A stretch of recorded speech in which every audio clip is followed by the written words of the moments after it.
Hebreus 12, versículo 5 até o versículo 11, e a gente vai fazer essa leitura alternada. Eu leio sozinho os ímpares e todo mundo junto comigo os versículos pares. Aleluia. Versículo 5. Estais esquecidos da exortação que, como a filhos, discorre convosco, filho meu, não menosprezes a correção que vem de ao Altíssimo, nem desmaieis quando por ele és reprovado. Porque ao corrige a quem ama, e açoita a todo filho a quem recebe. É para a disciplina que perseverais, o Altíssimo vos trata como filhos. Pois que filho há que o pai não corrige? Mas se estáis sem correção, de que todos se têm tornado participantes, logo sois bastardos e não filhos. Além disso, tínhamos os nossos pais, segundo a carne, que nos corrigiam, e os respeitávamos, e não havemos de estar em muito maior submissão ao Pai espiritual, e então viveremos, pois eles nos corrigiam por pouco tempo, segundo melhor lhes parecera. O Altíssimo, porém, nos disciplina para aproveitamento, a fim de sermos participantes da sua santidade. Aleluia. Todo mundo 11 comigo? Toda disciplina, com efeito, no momento, não parece ser motivo de alegria, mas de tristeza. Ao depois, entretanto, produz fruto pacífico aos que têm sido por ela exercitados, fruto de justiça. Aleluia. Então guardem bem essa palavra aí, fruto de justiça. Muito obrigado, Pai, pela tua palavra. Nós somos o que ela diz que nós somos, nós cremos nisso, Pai, que podemos fazer aquilo que ela diz que nós podemos fazer, que nós possuímos aquilo que ela diz que possuímos, Pai. Nós, ó Pai, desejamos estar com o nosso ser totalmente receptivo, nossa mente alerta, nosso coração aberto para receber tua palavra. Sermos por ela transformados no mover do teu Espírito nessa hora e certamente nunca mais seremos os mesmos. Aleluia. Em o nome de Yahshua, o único Mashiach. Amém. Podemos sentar, amados. Aleluia. Então permaneçam com a Bíblia de vocês aberta aí, eu vou falar algumas coisas, depois a gente vai voltar e mergulhar nesse texto. Aleluia. Então, o discipulado verdadeiramente apostólico, original, ele tem um começo, meio e fim. Ele tem várias áreas e o objetivo dele, que é o objetivo que é dado à igreja, o nosso objetivo como igreja, deve ser conduzir cada um ao seu irmão até que o Mashiach seja formado em nós. Então Paulo diz, por exemplo, à igreja em Gálatas, que ele de novo estava sofrendo as dores de parto até que o Mashiach fosse formado, forjado naquela igreja. Amém? Então é um princípio, ele estava voltando a acompanhar aquela igreja de perto, voltou a necessitar desse acompanhamento próximo, de correção e tudo, porque aqueles filhos que ele julgavam maduros e aptos para caminharem sozinhos, agora estavam precisando novamente que ele chegasse junto de novo. Vocês estão entendendo? Amém? Então, o discipulado apostólico não é uma mera palavra de consolo, não é uma classe propriamente dita. A classe pode ser uma ferramenta do discipulado, mas não existe discipulado em classe, ok? Então, precisa de momentos e momentos diferentes. O discipulado apostólico, ele corrige, ele inspira, edifica, ele forma o caráter através da presença da igreja no mover do Espírito Santo. Então, um fundamento para que o discipulado aconteça é a presença do Pai. Amém? É o momento das bodas do Cordeiro. A igreja precisa cultivar, aprender, valorizar. Não tem como você supervalorizar, mas você deve valorizar ao máximo. Por mais que você valorize, nunca será uma supervalorização. Você nunca vai conseguir ultrapassar o valor que precisa ser dado ao momento da presença, a unção da presença. Para você viver a presença com Ele. É isso aí que move a igreja, nos move para tudo na vida. Então, se a gente esquece um pouquinho, às vezes atarefado, às vezes com problemas, que a gente se deixa envolver com a agenda cheia, sem tempo, isso e aquilo, a gente acaba tropeçando e deixando de viver e colher vida e paz. O apóstolo diz que quem se inclina para as coisas do Espírito vai colher vida e paz. E quem se inclina para as obras da carne vai colher corrupção e morte. Então isso é impossível não acontecer. Por isso a gente precisa estar atento para a presença dele. Amém? E essa palavra bem comprida aí, né, de apaidago gesé, ela significa edificação disciplinar. Disciplinar. Disciplina nas Escrituras é uma correção de trajetória para a mente saudável. Significa trazer a mente ao lugar de saúde, ao ponto de equilíbrio. Amém? Vocês estão comigo? Amém? Então, essa palavra aí bem grande, que é traduzida simplesmente por edificação, que é o substantivo edificação, ela significa uma edificação disciplinar. Disciplinar. E a igreja é chamada e tem um papel preponderante nessa disciplina, e essa disciplina só acontece de verdade dentro do discipulado, num ambiente de amor fraterno, num ambiente de verdadeira comunhão, de honra, de respeito, de proximidade e de intimidade. Vocês estão comigo? Aleluia? Então, nosso objetivo hoje aqui é que juntos nós busquemos compreender mais e mais profundamente, mais amplamente, mais largamente possível que o reino do nosso Pai, que Ele nos confiou no tempo da nossa peregrinação, tem um cântico que diz: sou forasteiro aqui, em terra estranha estou, celeste pátria sim é para onde eu vou. Embaixador dos céus, do reino lá dos céus, venho em serviço do meu rei. Essa é a mensagem que ele me deu. Então, essa poesia, esse cântico, fala exatamente sobre isso. Nós estamos aqui numa temporada, ainda que alguém viva 100 anos, é só uma temporada, passa rápido. Viva 150 anos, passou. Viveu o tempo de Moisés, 120 anos. Foi o dia de ontem. Quem é jovem não entende isso. Quem tem um pouquinho mais de tempo de vida, que se sente jovem ainda, já percebe isso com clareza. Não é assim? Então a gente já percebe logo que a vida realmente é curta, a gente precisa vivê-la para a glória do Rei, para a eternidade mesmo, porque haverá novos céus e nova terra nos quais habita justiça. Aleluia? Então, esse processo é chamado de discipulado, é um processo de gerar maturidade do Mashiach na vida da igreja. E essa maturidade espiritual exige transformação, e a transformação requer acompanhamento. Essa tarefa o nosso Pai poderia enviar os anjos para fazer, ok? Ele envia o Espírito dele, mas ele concedeu à sua igreja um papel fundamental, preponderante, indispensável, que a igreja tem feito pouco caso. Eu digo igreja de modo geral, falando dos salvos na terra. Eles estão enganados, perdidos, desatentos. Existem vários conceitos que estão entranhados na cultura evangelical sobre o que é discipulado, que não são conceitos bíblicos do discipulado original. Então, tudo isso tem feito os homens estarem distantes. Gente amada, uma das maiores crises que a gente vê na geração atual, no povo, nos nossos dias, nossos contemporâneos, é desejar as promessas sem desejar os processos.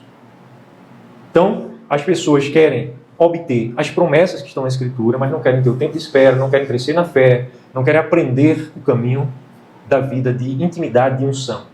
Ok? A gente vê também, elas querem crescer sem ter correção. Então ninguém quer ser corrigido, ninguém quer ser repreendido. A gente precisa primeiro aprender a amar ser repreendido. Lá em Provérbios diz: não repreenda o insensato, o tolo, para que ele não se torne contra ti, mas repreende o sábio e ele, teu amigo, se tornará.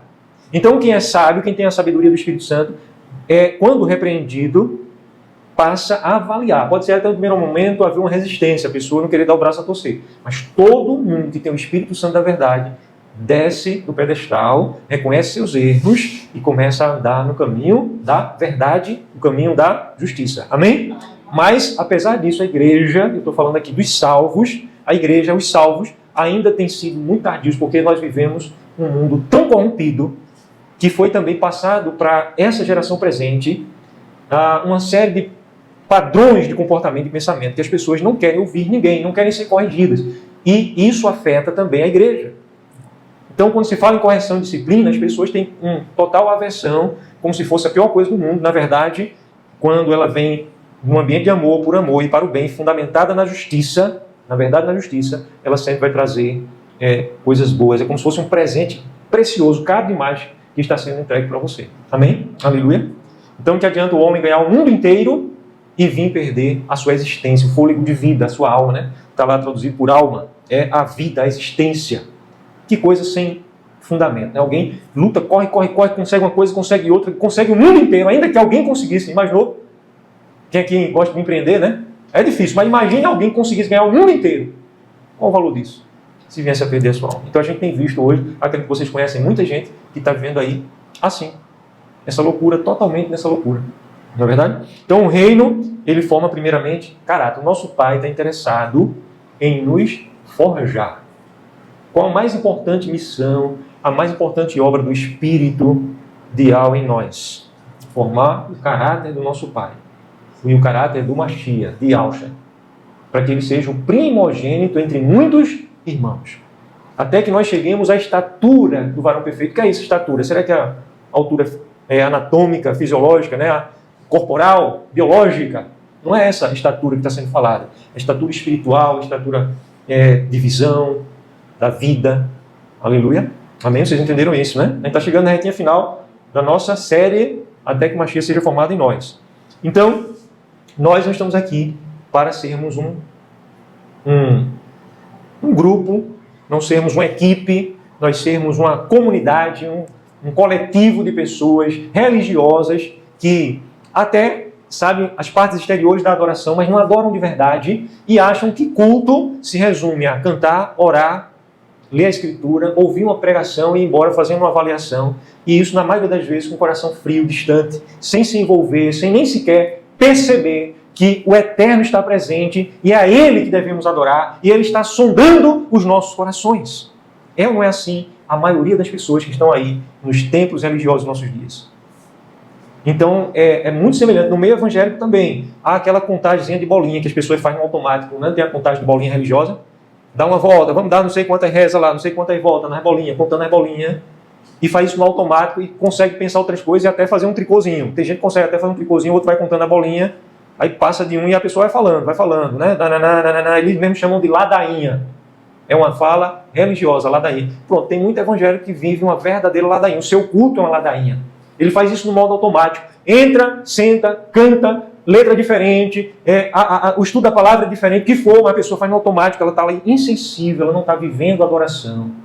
Ela não está comunicando nada, está só na expectativa. Como alguém está assistindo um filme muito desinteressante e depois no final fazer uma avaliação ali, né? Steven Spielberg passou horas e horas com uma grande equipe, grande elenco, preparando aquilo tudo lá. Aí a pessoa vai assistir assim, nem assiste direito, comendo pipoca, conversando um pouquinho, né? Aí depois, aí foi muito ruim, não se prestou não. Né? Então, é mais ou menos isso o mundo evangélico hoje também. Mais ou menos assim. E o nosso Pai está investindo em verdadeiros filhos. Filhos são treinados. Por isso que a palavra lá no livro de Salmos, que os filhos são como flechas na mão do guerreiro. Mas não está dizendo que o filho é uma flecha, não, gente. Está dizendo que filhos são como flecha na mão do guerreiro. Qual o valor de uma flecha na mão do guerreiro? Acertar o alvo. Então os filhos devem ser preparados, não são nossos, né? E aqui é uma casa de filhos, nós somos irmãos. Amém? O nosso Pai está nos preparando como flechas nas mãos dele para que a gente atinja o alvo. O que é errar o alvo? Qual a palavra bíblica que pode ser traduzida por errar o alvo? Pecado. Então veja, acertar o alvo é acertar a vontade do Pai no nosso viver. Errar o alvo é estar fora da vontade dele. O prejuízo é nosso, viu? Ele não é como aquele ditado que diz, todo santo quer reza, não. Ele não quer reza, não. Ele não está preocupado, ele não precisa, ele não se alimenta disso, não. Ele, por nos amar, para o nosso bem, ele deseja o nosso bem. Então somos nós que precisamos estar na presença dele. Aleluia? Então ele quer nos treinar, ele quer nos corrigir, ele quer nos moldar como barro nas mãos do oleiro, que é moldado ali, tá certo? Ele quer que amadureçamos. Então, não adianta a gente gostar de celebração, de oba-oba, vamos estar com uma banda linda, comprar o melhor prédio da cidade, fazer uma casa de show gospel. E o som estrondando, né? Com efeito de luz, etc, etc, ali com painéis de LED enorme, movimento religioso. A gente tem condição de fazer isso? Tem não. Mas a gente poderia estar lutando por isso. Para não perder ninguém, para bajular todo mundo, né? Para estar adulando gente, enganando as pessoas, dando abraço às pessoas no meio da rua, falando só o que as pessoas querem ouvir, nunca pregando nada da verdade, nem nada que a gente supusesse que ia contrariar alguém.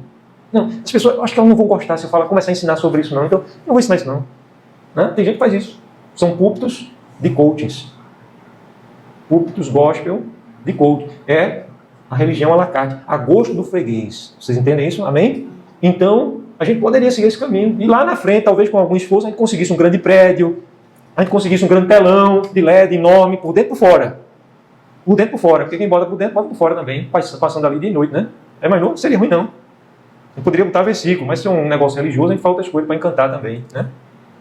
E aí ia mais bombado de gente ainda, porque ali é o point que está dando certo, religioso, referência religiosa na cidade, gospel, aqui na cidade, é a igreja não sei de quanto, não sei de quem, que está à frente, entendeu? Então tudo isso é sucesso que os homens procuram. Agora o que é que isso tem a ver com correção, com disciplina, com diapaidago, quer dizer, né? O dagogesê, né? É um caminho de aperfeiçoamento. E ao não está apenas preparando pessoas para frequentarem reuniões religiosas de vários tipos, ou diversidade de reuniões, ele quer preparar verdadeiros filhos, pessoas capazes de sustentar a sua vontade e cumprir a sua missão. Pessoas que têm propósito. Amém? Os 300 de Gideão. Pessoas que têm propósito. Pessoas que não estão na guerra, mas estão com medo. Pessoas que não estão na guerra pensando em voltar para casa. Pessoas que não estão na guerra buscando seus próprios interesses. Não, manda todo mundo para casa. Vai ser só por 300 que a gente vai lutar contra centenas de milhares, né? Então ele não está preocupado com esse quantitativo que muitas vezes nós nos preocupamos. Vamos ver, gente, que essa produção de caráter vem de um amor que corrige. Primeiramente isso, Hebreus 12, versículo 6. O que é que diz aí? Por gentileza, todos vocês podem ler. Vamos ler todos juntos. Hebreus 12, versículo 6. O que é que diz aí o versículo 6, gente? Porque Ial corrige a quem ama e açoita a todo filho a quem recebe. Então, aqui açoitar realmente é uma tradução forte, mas é a correção com vara. É a correção dolorosa. Correção dolorosa. Parece ser uma coisa hoje, né? Que politicamente não é correto falar isso não, mas é. A correção a seu tempo, ela é necessária. Então, a pedagogia moderna diz, não, você não pode nem repreender. Nem a criança, quando está errado, você não pode repreender, para você não frustrar ela, para ela não ficar tolhida, ela não ficar intimidada. Ela tem que ela é como uma flor, ela tem que desabrochar. Você não pode corrigir ela, não. Nem pode dizer que está errado. Então, inclusive, essa pedagogia de Paulo Freire está aí nas escolas, gerando esse tipo de coisa. A prova toda errada lá, mas o professor, se disser que está errado, quem vai sair por errado acaba sendo ele. E por aí vai. Né? Então, é mais ou menos isso. Mas aqui a palavra está dizendo que o nosso Pai corrige até com dor. Então, qual o propósito maior do nosso Pai em corrigir? Qual o propósito da correção? Curar, corrigir. Eu estou numa trajetória, estou fazendo uma viagem, certo? Eu quero chegar no destino certo. Mas se eu estiver andando no caminho errado, eu vou chegar? Então, para que a correção? A correção para poder eu chegar no destino certo. Se não houver correção, eu não chego. Né? Eu gosto muito de viajar, vocês sabem, uma vez eu peguei um caminho de 20 km só de distância, que eu notei que estava errado, só que eu tinha andado 20 km. Voltei mais 20. Só que foi meia hora indo, que a estrada não é muito boa, e meia hora voltando. Quanto tempo eu perdi de viagem? 2 horas de viagem. Porque se eu não tivesse entrado e saído, eu já estava 1 hora na frente. Então, quando eu voltei 1 hora para o ponto zero, eu já estava 1 hora na frente. Então, eu perdi 2 horas de viagem. Então, é uma correção pequena, só 20 minutos. Agora, imagina uma correção de uma vida. Alguém está acostumado ali, está encaliçado em andar no erro. Está encaliçado em andar no erro, mas não quer ser corrigido. Então, nós precisamos desse acompanhamento. E quanto antes, eu quero que vocês orem comigo, por favor. Por favor, eu estou pedindo, eu estou suplicando a vocês que orem comigo, para que a gente implemente isso. Eu preciso disso, vocês precisam, nós precisamos estabelecer isso de uma forma clara, bem estruturada, bem organizada. Nosso Pai quer que a gente faça tudo com ordem e decência. Existe uma trilha para a gente seguir, que é tipo um currículo, que vai ser uma das coisas importantíssimas da nossa trilha. Okay? Mas ela tem que ser totalmente fiel à vontade do nosso Pai, ela tem que ter também a sabedoria do alto, né, para trazer essa correção em amor, em honra, em respeito, em acolhimento. Então, nosso Pai, ele corrige. A correção não é a rejeição. Diferentemente do homem, o homem às vezes quando corrige. Que a palavra vai dizer aqui, olha. Veja aí. Quando ela fala dos nossos pais, versículo de número 9. Além disso, o que acontece aí? Nós tínhamos os nossos pais segundo a carne, que nos corrigiam e os respeitávamos. Assim? Eles nos corrigiam. É os nossos pais segundo a carne. Eles nos corrigiam e nós os respeitávamos. E eles corrigiam como? Segundo bem lhes parecia. Então essa era a correção do nosso pai. Uma visão limitada. Ok? Às vezes por aborrecimento. Tem pai e mãe que corrige por aborrecimento? Está mal-humorado, né? Está com problema na vida. Às vezes está com a cabeça ruim. Aí vem um problema e a pessoa vai e reage àquele problema de uma forma desequilibrada, fora da medida, mas foi um momento. ainda assim nós respeitávamos os nossos pais segundo a carne.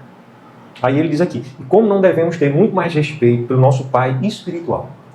Amém? Aleluia? Aleluia, vocês estão comigo? Amém? Então, e ele disciplina sim, porque ele ama, ele disciplina porque quer o nosso bem, porque ele vê o teu potencial e porque ele deseja que nós, em maturidade, vivamos todo o nosso potencial. Amém? Então aqui eu queria que vocês observassem o seguinte, a cultura moderna, ela rejeita esse conforto. Eu queria que você olhasse para você mesmo e diga assim, até que ponto eu estou aberto, suscetível, eu estou desejando ser confrontado? Ou eu tenho vergonha?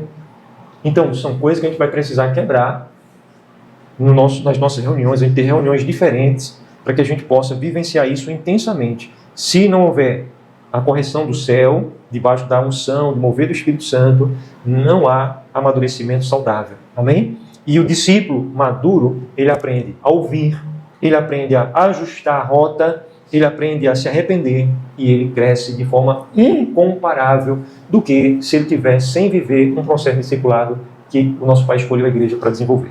Amém? Então, que eu e você não seja aquela pessoa que quer aplauso, quer reconhecimento de homens, mas rejeita o alinhamento que vem do céu. Amém? Que a gente possa desejar unção e, para isso, desejar a transformação. Aleluia? Vamos desejar a unção e desejar a transformação. Agora, avançando para o nosso próximo passo, nesse processo de edificação que produz caráter, ele é feito em processos. Então a chave aqui é a palavra processos. Um dos processos é a disciplina. Qual a maneira principal que um pai e uma mãe que ama de verdade gostaria de corrigir seu filho? Sua filha. Qual a melhor forma de correção que um pai e uma mãe gostaria de corrigir a trajetória do filho, um erro de um filho para um filho? Qual seria o instrumento primário, o instrumento principal, o mais agradável instrumento que o pai e a mãe desejaria que seus filhos recebessem sua correção? É a palavra. Não é bom quando o pai e a mãe diz, isso está errado, vamos por aqui, e os filhos abraçam de coração? Sim ou não? Agora, quando não se cede a palavra, aí os pais vão fazer outras atitudes. Pode fazer um tipo de castigo, olha, eu vou tirar o seu celular. Isso já para quem está quase na idade adulta, porque criança pequena não é para dar com o celular na mão. Você não vai ter férias esse ano, você vai ficar estudando esse ano. Então são maneiras de corrigir. Vou tirar isso que você gosta tanto. Tem um presente que eu lhe dei, aquele presente que eu prometi, ou aqui eu já dei, pega e guarda. Então existem várias maneiras que um pai e uma mãe precisa estar atento para corrigir. Mas qual a primeira? A palavra. E antes dessa vem as orações. O nosso Pai Celeste, Ele quer que a gente ouça ao Espírito dele. Então Ele está o tempo todo falando, olha, filho, vá por aqui, não faça isso. Mas se a gente insiste, se a gente está surdo, se a gente não quer ouvir a voz dele, aí o filho, ele corrige. Só aquele que é bastardo, que não é filho dele, não tem nada a ver com ele, o ímpio, o incrédulo, aí não corrige não. Mas o filho dele, ele corrige. E não é ninguém que vai chegar para você e dizer, você está passando isso porque isso é uma correção do pai. Não tem como saber. Agora, você precisa estar avaliando a sua vida. Será que o meu pai não está me corrigindo em algo? Aí é um cuidado íntimo que cada um deve ter. Amém? Não é para outro chegar, não. Eu lembro de situação assim que o irmão adoeceu gravemente e um pastor foi visitá-lo, pastor entre aspas, foi visitar ele e disse, o irmão está passando por isso porque é disciplina. Quer dizer, é complicado, né? Às vezes a pessoa na situação de fragilidade e tudo, ainda vinha alguém e dizer, julgar dessa maneira, dizendo que é uma disciplina. E eu não concordei, mas eu não estava presente na hora, fiquei sabendo depois, né? E depois eu fiz uma visita também àquela pessoa para tentar colocar um bálsamo no coração dele, que além da enfermidade grave, estava agora entristecido e ferido também com o evangelho, com a igreja, porque não pelo fato de ele estar sendo disciplinado pelo Pai do céu. Isso era uma coisa íntima. Por isso que eu estou dizendo. Não é ninguém que vai chegar para você e dizer, você está sendo disciplinado por causa daquilo, daquilo outro. Não. Mas você precisa ter esse discernimento mínimo, de dizer, essa situação que eu estou vivendo de dificuldade, é consequência, meu pai está me disciplinando por causa disso, daquilo outro. Amém? Entendido? Então vamos ver esse processo. Avança algumas páginas aí, você está com a Bíblia aberta em Hebreus e vai para a carta a Tiago, capítulo 1, versículo 2 a 4. Tiago 1, de 2 a 4. O que é que diz aí? Tiago, capítulo 1, versículo 2 a 4. Irmãos, tende por motivo de toda alegria ou passar por várias provações, sabendo que a provação da vossa fé, uma vez confirmada, produz perseverança. Ora, a perseverança deve ter ação completa, para que sejais perfeitos e íntegros, em nada deficientes.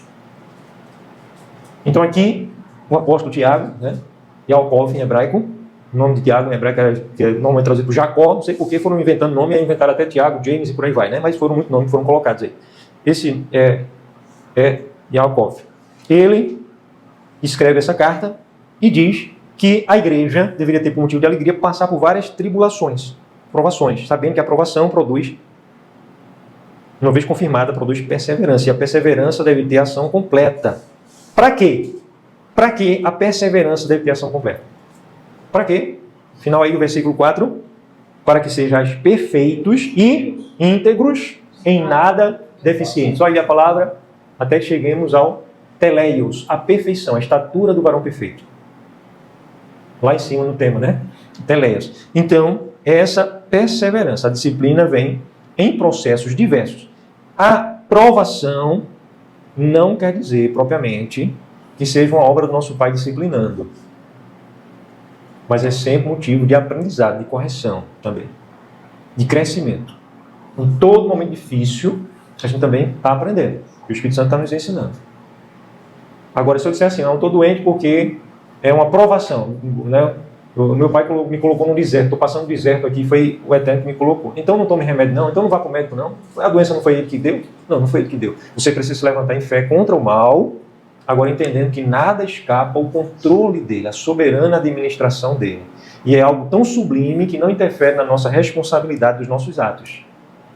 E nós, como filhos dele, devemos buscar a ele para vencer o mal, que ele pode ter permitido a ação do mal, mas não é o agente do mal em nossa vida. Somente, por isso Tiago vai dizer aqui nessa carta, somente tudo que é bom, toda boa dádiva e todo dom que é perfeito, todo presente que é perfeito, é que vem lá do alto, do Pai das Luzes. Então Tiago vai deixar claro, por A mais B, ele vai desenhar aqui nessa carta isso, que só as coisas verdadeiramente boas é que vem do nosso Pai. Agora, quando ele permite a provação, quando ele permite a tribulação, ele não está tentando nem é tentado pelo mal, mas ele permite porque ele tem um propósito superior para o nosso bem. Então o inimigo até pensa que está tendo vitória. Eu estou conseguindo. O nosso Pai está nos dando a vitória sobre isso. Então, dores não são desperdiçadas, os processos não são acidentes, as coisas não acontecem por acaso, não cai uma folha de uma árvore, né? Se o Pai não permitir. Então, o confronto dele, das circunstâncias, das barreiras, as pedras que a gente encontra no caminho, elas servem para que a gente persevere. E a perseverança nele deve ter ação completa. Para que a gente seja perfeito e íntegro, em nada deficientes. Amém? Então aqui está os princípios da palavra. Eu estou trabalhando com vocês aqui, isso aqui é um discipulado? Não, isso aqui eu estou ministrando a palavra. Agora, o discipulado seria se eu tivesse condição de checar com vocês, de perto. Como é que você está entendendo isso? E como é que está a sua vida a respeito disso? E a gente descer ao ponto de chegar no coração. Então isso é uma construção mais rica, mais complexa, que requer muito mais entrega da nossa parte. Mas não é, por isso que eu digo que não é uma classe, ok? Então o discípulo verdadeiro entende que não existe glória depois da formação para ele mesmo, mas toda honra e glória pertence ao Salvador. Amém?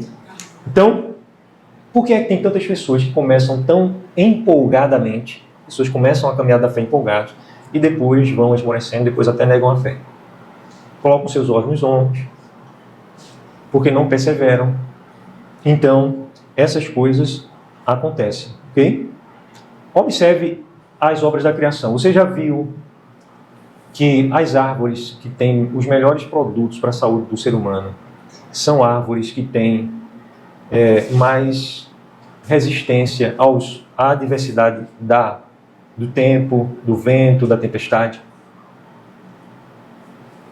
Sabia disso? Tem um produto chamado Pycnogenol, que ele vem de uma árvore, especialmente na França. São as árvores que ficam sofrendo muita força do vento do mar. Muita força. Então essas árvores ela têm uma proteção, é um antioxidante que ela possui, para que a árvore possa ter vida naquelas situações tão adversas, de tempestade, de vento, tudo. Então as adversidades geram virtudes. Eu e você, nós somos essas árvores, carvalho de justiça, plantados pelo nosso Pai. E a gente está no mundo, a gente não está numa colônia de férias, pessoal. A gente está num campo de batalhas.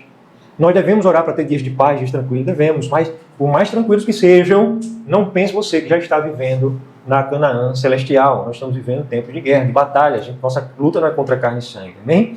Agora vá para Efésios capítulo 4, versículo 12, e a gente chega ao terceiro momento da nossa ministração, quando a gente entende que essa edificação, ela deve conduzir à maturidade plena. É propósito da igreja trabalhar no objetivo do cabeça. Cabeça, que é o rei, ele deseja que todos nós cheguemos à maturidade. Então, por que é que eu não estou participando dessa obra? Não, minha obra é só pregar o evangelho. É só fazer com que alguém levante a mão não sei aonde. Não. Nosso papel é levar as pessoas a um posicionamento de maturidade. Efésios capítulo 4, a gente já leu em ocasiões anteriores, a gente vai voltar então, outras vezes, né, com a graça do Pai, se vivos estivermos. Aqui, Efésios capítulo 4, versículo 12 e 13. Eu gostaria que alguém lesse em voz alta, por gentileza, esses dois versículos, 12 e 13 do capítulo 4. Com vistas ao aperfeiçoamento dos santos, para o desempenho do seu serviço, para a edificação do corpo do Machia, até que todos cheguemos à unidade da fé e do pleno conhecimento do Filho do Altíssimo, à perfeita varonilidade, à medida da estatura da plenitude do Machia. Amém, aleluia. Então, veja só, o objetivo desses ministérios, desses dons ministeriais que o nosso Pai em Yahusha concedeu à sua igreja, é para que a igreja desempenhe o seu papel. E esse papel da igreja visa a edificação do corpo, que é edificar, tornar visível, tornar desenvolvido. Esse prédio que a gente está aqui foi edificado um dia. Por isso que ele está aqui. Ó. Um prédio firme. Houve um alicerce, houve uma edificação. Hoje ele é visível. Então, a edificação ela é um fim, mas não é um fim em si mesma. A gente desempenhar o nosso serviço para a gente edificar a igreja. Não é prédio, estou falando do prédio espiritual. A gente edificar uns aos outros. Qual é o tema de hoje? A edificação que produz caráter. Então nós somos chamados a edificarmos esse corpo, mas isso não é o fim maior. Isso é uma finalidade. A gente edifica, agora edifica para quê? Aí vem outra finalidade maior do que essa. Qual é? Segundo o texto aí que a gente acabou de ler. Até que todos, versículo 14, né? 13, até que todos cheguemos à unidade da fé. Então, a unidade do Espírito Santo é a unidade da fé. A gente precisa edificar o corpo. Quem vai edificar? Eu e você, na unção do Espírito, na boda do Cordeiro, vivenciando as bodas, desfrutando das bodas, em verdadeira comunhão, a presença dele. Aleluia. E a gente edifica o corpo para que todos cheguem à unidade da fé. Mas não é só a unidade da fé. E também a plenitude de quem? A plenitude, o pleno conhecimento do Filho do Altíssimo. Então, a gente vai a trilha, essa trilha de conhecermos plenamente quem Ele é. Isso é possível? É possível. Ele revelou. Ele é a revelação do Pai, Ele é o Verbo, a revelação do Pai. O apóstolo Paulo diz que nele habita corporalmente, no corpo dele, a plenitude do Eterno, do Altíssimo Yahweh. E Ele foi revelação do Pai. Então nós podemos conhecer quem Ele é, como Ele pensa. Mas se eu não estudo sobre Ele, se eu não desejo ser como Ele é, eu posso até ter um conhecimento biográfico, mas não vai ter valor. Eu preciso ter a vida dele. Amém? É um conhecimento relacional. E para isso, Ele quer que a gente esteja edificando. Aí, até que cheguemos ao pleno conhecimento do Filho do Altíssimo, mas parou aí essa finalidade, a gente edifica para a gente chegar à unidade da fé e ter o pleno conhecimento do Filho do Altíssimo, mas existe agora uma terceira finalidade ainda maior que está sobre essa, qual é? Cheguemos à perfeita varonilidade. Essa perfeita varonilidade é a medida da estatura, da plenitude do Machia. Amém? Então, essa parte aí é justamente o que a gente vai ministrar, se o bom Pai permitir, no próximo domingo, que é o Teleios, que é a maturidade plena. Mas a edificação, ela toca nessa maturidade. Essa edificação visa levar uns aos outros na graça, né, na ação do Espírito Santo, na unção da presença do nosso Pai, levarmos uns aos outros a essa maturidade. Então, o nosso Pai deseja isso. O Filho, nosso irmão mais velho, nosso rei, a nossa razão de vida também deseja isso. E por que eu e você não vamos desejar? Não, porque eu sou igreja, não preciso disso não. Eu não preciso trabalhar nisso não, eu preciso só evangelizar. Aí a gente vai para um movimento de final de semana de evangelização, e as pessoas sem maturidade nenhuma no Mashiach, vivendo lá um oceano de pensamentos contrários à vontade dele, de conversa, de falatório tolo, de quebra de unidade, de desavença, de tudo quanto não presta, de piada indecente, imoral, tudo quanto não presta. Não, mas a gente está evangelizando. Então imagine, se você tem um entendimento de maturidade, como é que você está participando de um troço desse? Isso não é uma coisa espiritual. Isso tem aparência de algo espiritual. Não, mas a gente está evangelizando, a gente está levando a boa palavra. Só que a gente está construindo com a mão e destruindo com os pés. A gente está lavando com as mãos e está sujando de coisa pior do que excremento. É isso a obra de muita congregação evangelical nos nossos dias. É tentar lavar com as mãos próprias, porque eles não creem na teoria, na prática não. Que é uma obra que precisa oração, que é uma obra do Espírito Santo, que eu preciso cooperar com isso. Não creio. Eu creio que eu levei para aquele momento, a pessoa levantou a mão, aleluia, pronto, lava agora minhas mãos, e agora eu posso dar testemunho troncho à torta e à direita, porque a pessoa, afinal de contas, ela aderiu ao meu clube religioso, da minha carteirinha religiosa. Então, é isso. Lavar com as mãos e, ao mesmo tempo, sujar de excremento, coisas piores, porque a gente está falando aqui de coisas espirituais, né? Então, o discipulado, ele visa uma continuidade, a gente é responsável por aquilo que a gente cativa. A gente leva alguém ao conhecimento do Evangelho, e essa é uma tarefa que eu tenho dito que é uma tarefa impossível. Não é uma tarefa para homem fazer. É uma tarefa que a igreja pode fazer, porque é uma tarefa espiritual. É impossível para os homens, mas para Ial não há impossível em nenhuma das suas obras. Amém? Aleluia. Então a gente precisa entender isso, amado. É por isso também que hoje não tem muito mais pessoas aqui conosco. Porque a gente chegar à teoria é fácil. Agora, essa teoria descer ao coração leva... É uma distância tão pequena, né? Daqui para aqui, ó, alguns centímetros. Mas isso leva uma eternidade para algumas vidas. Deixar descer ao coração realmente para começar a viver isso. Para ter uma vida, homens e mulheres com firmeza, homens e mulheres transformados, santos, maduros, semelhantes de verdade ao Mashiach e Alcha. Então, nós não somos chamados a formar celebridades. Amados, apareceu para mim essa semana um vídeo, estava vendo uma meia horinha de vídeo no YouTube, aí eu fui pesquisar algumas coisas, e apareceu para mim mega igrejas que hoje estão abandonadas. Então, é um canal, é em inglês, é tudo em inglês, sabe? O nome do canal não é esse que eu estou dizendo, não, mega igreja, mas é um nome em inglês. E também não é nem esse nome em inglês.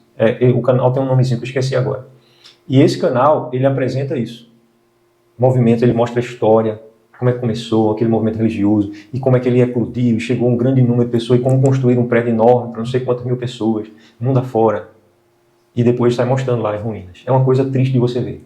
Porque vidas passaram por ali, lutaram para construir aquilo ali, deram sua própria vida para construir um movimento religioso. Deram a sua vida por uma bandeira denominacional religiosa. E aquilo acabou por quê? Porque começaram a haver decepções com os homens, são falhas. Era construção em cima de homens, um homem, 2, 3, 4, 5. E N coisas, e o próprio movimento, né, começaram a se decepcionar com a denominação. Então veja aí a bandeira, quando a bandeira não é o Rei da Glória, né? Esse movimento está acontecendo, inclusive, não tem a ver com o vídeo que eu estava mencionando agora, mas vou mencionar já um outro exemplo para a gente concluir. Nos Estados Unidos, existe um estado inteiro chamado estado de Utah. É um estado onde os mormons, a igreja, eles chamam, né? Igreja dos Santos dos Últimos Dias. E são os mormons. Que foi fundada por Joseph Smith. Eles se estabeleceram nesse estado lá. Não vou falar da história toda não, porque é uma história longa. Até porque é uma história longa. Mas eles se estabeleceram nesse estado e lá eles se tornaram muito fortes e grandes. Só que acontece que o fundamento deles foi em cima de um homem. O Joseph Smith. As doutrinas desse homem. Não foi em cima do Evangelho. E agora os próprios filhos do mormonismo, né, os próprios mormons, criaram universidades e centros grandes de pesquisa e começaram a pesquisar evidências e começaram a encontrar nos livros dos mormons o engano, a mentira. Então tem havido uma grande dissidência, né? Têm saído muitos mesmo daí. Eles estão espalhados no mundo todo já, mas eles têm tido uma perca grande lá nesse estado, em grandes cidades, né, como a cidade de... esqueci, a principal é Salt Lake City, né, que é a capital também do estado. Então, consequência de quê? se construir algo em cima de pessoas, de uma bandeira denominacional. Eu fico pensando, se realmente eles tivessem construído em cima de Yahshua, ele é a pedra angular. Ele é a pedra angular. Ele é a rocha eterna, inabalável. Se fosse realmente ele fosse a bandeira, a nossa bandeira é Yahweh, ele está lutando por uma denominação, por isso aqui não. Nós temos um movimento que precisa ser revelação dele. A gente precisa estar envolvido no movimento. A igreja se move, mas ela precisa ter alicerce, ela precisa ter uma estrutura, uma teia de fidelidade à Escritura. Quanto mais fiel à Escritura, a revelação do Pai, para que ela consiga se mover nisso. E esse movimento da igreja, na unção do Espírito, se sustenta sobre a rocha eterna que é Yahshua. Mas quando é um movimento denominacional, não porque existem os estatutos da denominação, não porque existem as tradições da denominação, porque existe isso, aquilo, a tendência lá na frente é ruir. O que aconteceu agora com o humanismo? Se levantou um papa, e esse papa o que ele fez? Vocês perceberam? Primeiro ele disse que Maria não deve ser adorada. Depois ele disse também que Maria não pode interceder. Então já cai um bocado de coisa. Depois ele pediu perdão, como a igreja nos séculos passados errou. Mas peraí, o Papa não erra. Então já derrubou uma doutrina fundamental, que é a infalibilidade papal. Quando ele pede perdão, ele sendo um Papa, veja, um Papa está pedindo perdão do erro dos papas anteriores, dos crimes que cometeram, etc, etc. Então esse Papa está assumindo que a infalibilidade papal, ela não existe. Percebem isso? Então há toda uma desconstrução. Quem tiver o mínimo de noção vai perceber, não, isso é uma religião e tem fundamento de homens. Onde foi que se desencaminhou isso? Se o fundamento deveria ser Yahshua, deveria ser a palavra. Quando foi que houve esse descaminho? Foi lá atrás. Quando houve uma institucionalização, quando houve um apego às coisas materiais, quando houve um valor político, onde a religião ela tinha comando em cima dos reis, etc, etc, etc. E a Escritura vai dizer lá, a grande Babilônia que se enriqueceu com todos os reis da terra, que deram do seu dinheiro a ela. Então, a gente sabe do que, não é possível que a gente não saiba do que a Escritura está falando lá. Bem, amados, então nós possamos, por amor a Ele, orar por isso, para que Ele nos dê dias de graça, da gente viver o verdadeiro discipulado. Amém. Que o bom Pai abençoe cada um aqui nessa palavra. Aleluia. Amém.